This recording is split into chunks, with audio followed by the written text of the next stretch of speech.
just have blown Liverpool right out of the title picture. Hi guys, it's Ian here from the Red and Blue Review for another Getting to Know You. And this week's guest is an old friend of mine, a very old friend of mine. That's a disclosure straight from the start. I'd like to welcome to the show Waine Hetherington. Hi Wayne, how's it going? Good evening, fine, thanks. I'm not that old, but a little bit older than you. Yeah. Well, you wouldn't guess that you were the older one looking at the pair of us, that's for certain. Right? We often get that. Top bit's going. Top bit's going. My top bit went years ago, as you well know. Right, okay, so I'm sure you've seen the show before. This is about you and your relationship with Crystal Palace. We go through 10 questions that hopefully give people a better idea as to how you became a Palace fan, your favourite bits, etc., etc. Yeah. And what better way than to kick off from the start? And why Crystal Palace? Yeah, well, why not? My dad was a Newcastle fan for his sins. Obviously, living down south, that just didn't sit right with me. I'd always wanted to support a local team. Lived in Sydenham when I was very young. And the first game I ever went to was Dulwich Hamlet, which I think a lot of Palace fans sort of started off there for some reason. That was my first ever live game, but I can't actually remember the score or who won, but the atmosphere and the excitement of the game, that's what got me with Dulwich Hamlet. Worked in West London, and then a group of friends used to go to Chelsea and West Ham, went with them, didn't really sort of get that at all. And when I moved back to South East London, friends and family took me to Selhurst Park. And basically that was it. The unpredictability is sort of like an addiction, because you never know really what you're going to get. We can be amazing and lose, we can be terrible and win. But the atmosphere in the old Arthur Waite stand was brilliant. And that's where I felt at home, and that's when I just kept going week after week. So to get hold of it.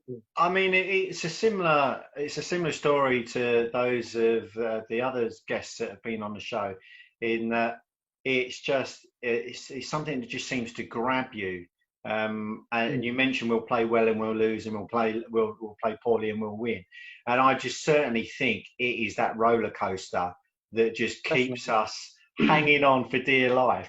Grim life. Yeah, you're always praying for the best, but you know damn 9 times out of 10 you won't get that.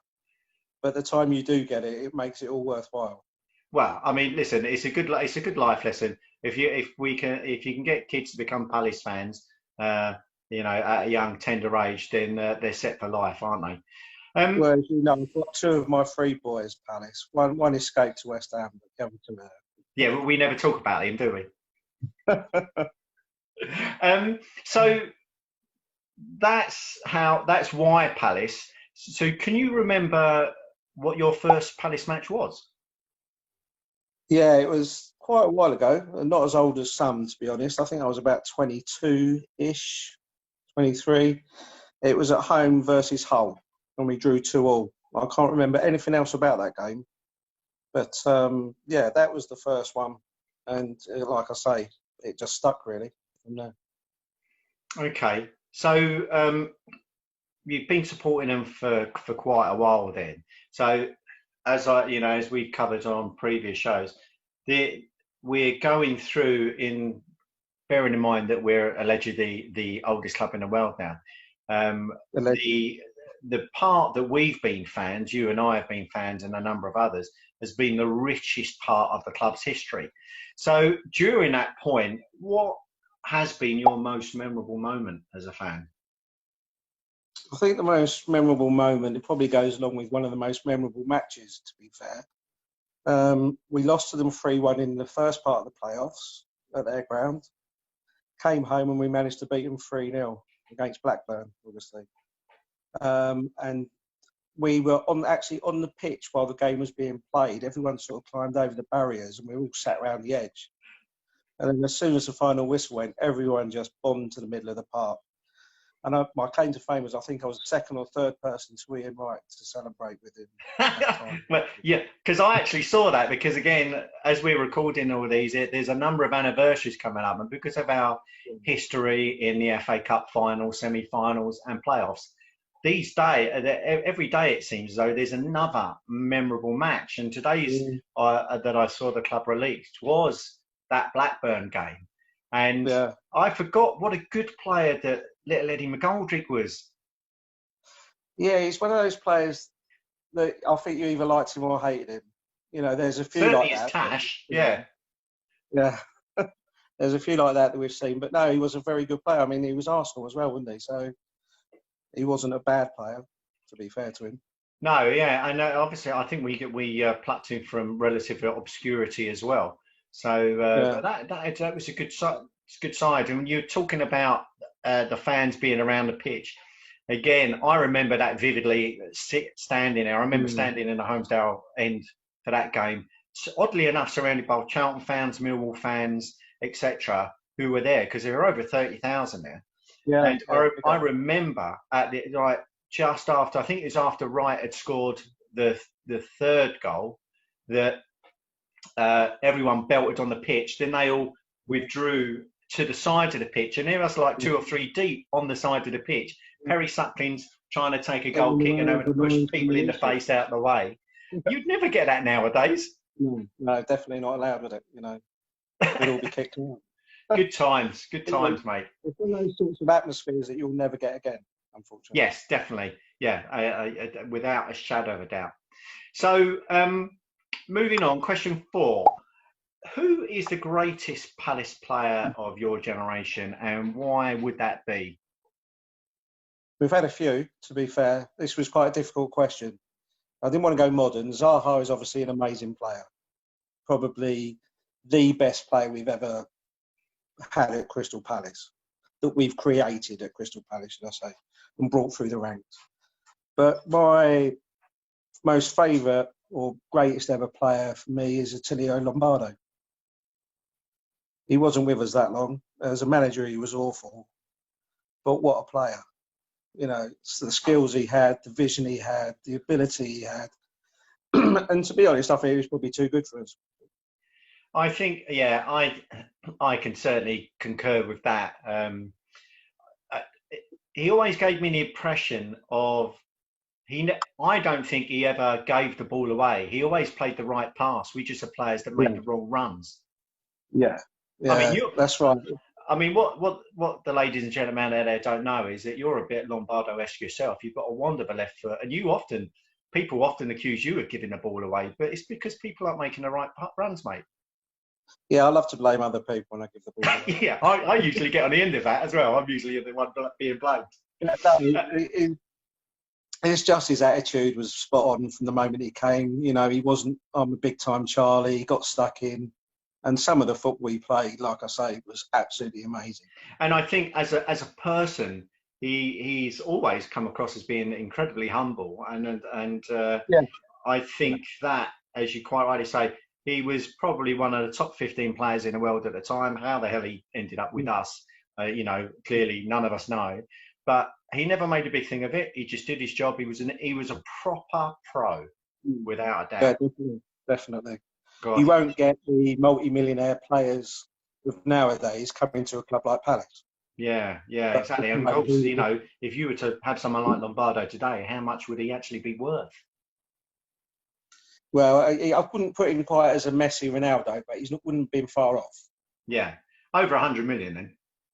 Oh, yeah, just about. Yeah, just a touch.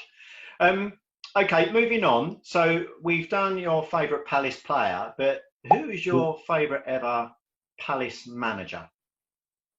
Well, I think this one might surprise you. It might surprise a few people, but I'll give you the reasoning afterwards. It's actually Alan Pardew. There you go. You almost spat your drink out. What? I got it down my chin. Say that. Sorry, I think the sound was breaking up. Can you just say that again? No, you heard it right. Why Alan Pardew? Well, the reason why, and it's why I go to football, is because of the way he played, the way he made our teams play. They were very expansive, great going forward, scored lots of goals. I've not looked at the stats, but I'm pretty sure we scored more goals per game under him than a lot of our managers. And to me, football's an entertainment. And the way he put our team out, the way we scored goals was very entertaining. The flip side of that is we let a hell of a lot of goals in. But I've always said I'd rather go and watch a 4-3 loss than a boring 1-0 win. I have a lot of Probably sympathy. that, isn't it? I think a lot of people will have massive sympathy for that stance. Yeah. No, I tend to agree. This is why I quite like Burley, which is another shock. Because we did play some really good football at times under Burley, and then we played some real dross. Yeah. So Burley was a poor man's Pardew. Let's put it that way. So I think the easy answer would have been Steve Coppell, yes. because of what he did for the club, but just the enthusiasm, the attitude of the players under Pardew, until he did that dance at Wembley, I thought he was brilliant. Oh, good stuff. Good stuff. Right. Okay. Moving on. What is your favourite ever Crystal Palace kit? Well, this is a bit of a weird one because it's one I've never seen us play in. I love the yellow kits. I love the vibrancy of the yellow kits. I like the black kit with the slash sash across. That was a nice kit. But my favourite one, you might have to look it up to be honest, is the 1969-1971 kit, which is like a main burgundy kit with very thin light blue stripes down and yellow cuffs. Almost like pinstripes. Yeah, and they're quite set apart. They're not close together, and yellow cuffs and yellow collars. And I'm sure at one stage in the future they'll be looking at going back to something similar to that, rather than keeping on with the red, blue, yellow. But yeah, that's the one that I like the look of the most. So is there any reason that is your favourite kit? Is there any sort of subliminal reason behind it, or it's just that you just like the setup of that kit, having seen it? I just like the setup of that kit. I mean, when I was in London, I used to go and see West Ham. They were claret and blue as well. So whether it's something to tie in the two teams or not, I'm not sure. But no, it's just the setup of the kit. The colours are a bit different. You don't really get too many burgundy and light blue kits anymore. Cool. Okay. So bringing it forward to today, what do you think of today's current first team squad in the great pantheon of Palace squads over the years? Where would you think it would rank? Difficult one. I think we'd sort of rank about middle at the moment. I think what we have got is we've got a very good defence when they're all fit. We've got quite a good depth to the whole squad, apart from one position. I think everybody knows where that is. Goalkeeping, I'm really pleased with. I mean, the guy who's number one, Guate, is absolute class. I do worry with Waine Hennessy, because whenever we get a free kick against us, it's on target. He always steps the wrong way, every single free kick. And the ball's past him before he can get back to it. So, all right, they're centre-backs. We've got a plethora of centre-backs. I'd be quite happy with any of them playing at the moment. I'm very impressed with Tompkins. But he's been superb. Yeah, I've got to say, I think West Ham fans must be crying in their beer, because I think I can't think of the stats at the minute, but I'm almost certain he's probably had a higher game appearance percentage than he ever did at West Ham, and for 10 million, that was a steal. Yeah, absolute bargain. I think the fullbacks are good when they're fit again. I think PVA, all right, sometimes defensive a bit lacking, but going forward, brilliant. Ward's been outstanding this season. I don't think anyone expected him to be as good as he has been. But if they're out, then I think we struggle at fullbacks. Midfield, I think our centre midfields, again, they're all much of a muchness. We haven't got much creativity. We need a Lombardo. We need a Cabai. We need someone in there that can do these passes, make the passes. They're all good, strong players, all good defensively. But I guess the issue with, even if we did have a Lombardo-esque type player, is that you'd have no one up front to make the runs that would be required. Well, that's the thing that I changed completely. My thoughts on what we've got up front at the moment. Anyway, yeah. Hard's not a striker; he's a winger. Townsend's not a striker; he's a winger. Ayew, I don't know where he is. You know, I mean, that goal that he scored, was it West Ham when he sort of beat three Yeah, players and did the pirouetted and then turn? dicked it over. Amazing goal, but he'll do that once a season. He did it for Swansea. Yeah, he'll score 4 or 5 games on the trot, and then you won't hear or see of him for the next 5 or 6 games. Yeah, I think he's got a reputation for scoring in batches, hasn't he? Yeah, yeah. He's a good workhorse, don't get me wrong. But when you've been brought up with Andy Johnson, Chris Armstrong, Clinton Morrison, Dougie Freedman, Mark Bright, Ian Wright, even Glenn Murray, you know, to a lesser degree Gale, and now we've got Big Ben, and you think, well, it's not there, is it? The hunger's not there. You know, whether you've got the ability or not, I think most fans would agree, if players put in the effort and they don't do so well, and we've had a few players like that put all the effort, but they haven't actually got the quality, you'd rather see 11 players put in 110% effort. Yeah, no, I can't disagree with that again. The one thing I would say, obviously, is that I think, and again, it was just such a shame it happened just before the pandemic and the lockdown, is that he actually started to do that, not for like 5 minutes. He was putting a shift in for the 2 games leading up to the lockdown, and I wonder if that will actually put him back. But Or was his contract due up for renewal then? yeah. Yeah, I'm very cynical with him. I think he had one good season with us, you know, and we'd all love to have carried on, but it's I've just funny. never ever known you to be cynical, Wayne. Who, me? Right, okay. So that's a really interesting take on and a really in-depth insight into the current squad as it stands. But you've already alluded to certain elements that you might want to change. So if you were chairman, list 3 things that you would change and why. The first one's an impossible task for anybody that would be a chairman, but for me it would be the ground. You've got one of 2 things. Either you buy up all the surrounding houses, the Sainsbury's End, and redevelop that site completely. Or again, the other impossible task, which unfortunately Steve Parish put out the big model of the ground that he was going to build at Crystal Palace Sports Centre. That would have been amazing. If I could have been a chairman and done that for the club, that would have been absolutely amazing. Understand there's so many planning issues, etc. up there. But I think that's the main thing as the chairman. If I could have done, that's what I would do. Because without a bigger crowd, you don't get bigger revenue, you don't get better players. So it's a bit of a vicious circle in that one. So are you, because it's very much a chicken and egg scenario, isn't it? It's infrastructure. Some people see that it's the infrastructure that's required first, or some people would see actually you need to be successful on a pitch, and it's very hard to do both. What do you actually think is probably of most importance? I'm assuming it's infrastructure from what you've said. Yeah, definitely. I mean, I don't know how many games this season or last season we were full or near enough full.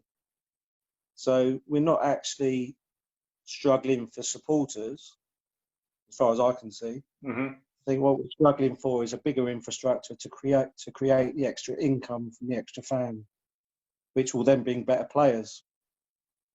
I'm not being funny. If you had the choice, say you were a player at the moment, you had the choice of playing for a similar sort of club, I suppose, where we are in the league, or maybe we're a bit above them at the moment, West Ham or Crystal Palace, each offering to pay you the same money. I think if you were given a choice, whether you had no allegiance to either club, you'd probably 9 times out of 10 jump for West Ham. Because the infrastructure and the plans that they've got to go forward. It's not working for them at the moment, which is quite ironic. Yeah, that's quite funny, actually. Don't you think? Yeah. No, I mean, that's interesting. Yeah, I think I tend to agree, but I'm more of the mindset that I also think the academy, I think, is. I know they're doing that in a minute, and long may that continue. But I think it's almost short term is the first 11, the playing staff. Mid-term is probably Stadia for me, and then long-term obviously, is your academy. You know, initially, we've all seen what's been coming out. If the stand does come off, and if the academy investment goes through and reaps what it does, then maybe they've already covered off 2 of the 3 things. The academy, for me, I think, it's you're reaping what you sow, aren't you? We haven't really produced as many good players as anybody would have hoped. I think that's a fair summary of it. Yeah. And if the plans do come through for what they're developing down at the academy, then yes, long term that will help us, no doubt. Interesting times, definitely. The producers are hard, cost you less than buying us are hard, doesn't it? Yes. Okay. So, if you could go back in time and change the outcome of match, what match would it be and why? A bit of an obvious one. It would be the 1990 Cup final v Man U, the first one. Yeah. I think we just played so well in that game. We didn't deserve to lose that at all. But also, I think that, followed by finishing 3rd in the league the following year. You know, you have a cup final, then you finish 3rd. You're going to create more interest in the club. More players will want to come to the club. The club will grow. You get more fans because we're up the top. Unfortunately, what happened is we didn't win the cup. We finished 3rd. We didn't get into Europe because of Heysel and Liverpool. Not that I hold that against them much at all. And then we lost the squad. One by one, we lost the players. Well, right, he went, and then that was it, wasn't it, really? Yeah, it was like a domino effect. So if you get the cup win, you finish 3rd, and then, you know, I think then everyone's up for it. And also, in that game, Wayne, if we'd have won the cup, the likelihood is Ferguson would have been sacked. And then what would that have meant for Man United? Yeah, I mean, it would have had a big impact, wouldn't it? Really would have. Okay, right. Last question. Thank you for your time. No worries. If you didn't support Palace, who would you support? Well, I mentioned them twice already, and I think people probably know, if they know me, who it would be. And it would be West Ham. Going back to when I used to see them, they had the type of players that I enjoyed watching. Alan Devonshire, Trevor Brooking, Billy Bonds, Frank Lampard. They were a footballing side. Again, sort of side that Pardew would have been great at managing. The expansive play, scoring loads of goals, but not winning anything at all. Well, that's pretty much what he did while he was there, wasn't it? Exactly. But it's just the attitude, again, of the players. You used to have Paul Allen, he was 17 or 18 when he played for West Ham, running his socks off. You know, Ray Stewart, the Scottish fullback, who you wouldn't want to go in against a tackle against him. I definitely wouldn't, but then I don't tackle anyway. Stuart Pearce, David Cross, Pop Robson, Tony Cottee. You know, it's just such a nucleus of very, very good players. Few England internationals in there, to be fair, as well. So yeah, it'd be West Ham of that era, not West Ham. And of course, the only club that ever won the World Cup. Yeah, obviously, yeah. There's a certain person of our team tells us that every week. Yeah, does he just? Well, thank you for your insight, Wayne. No worries.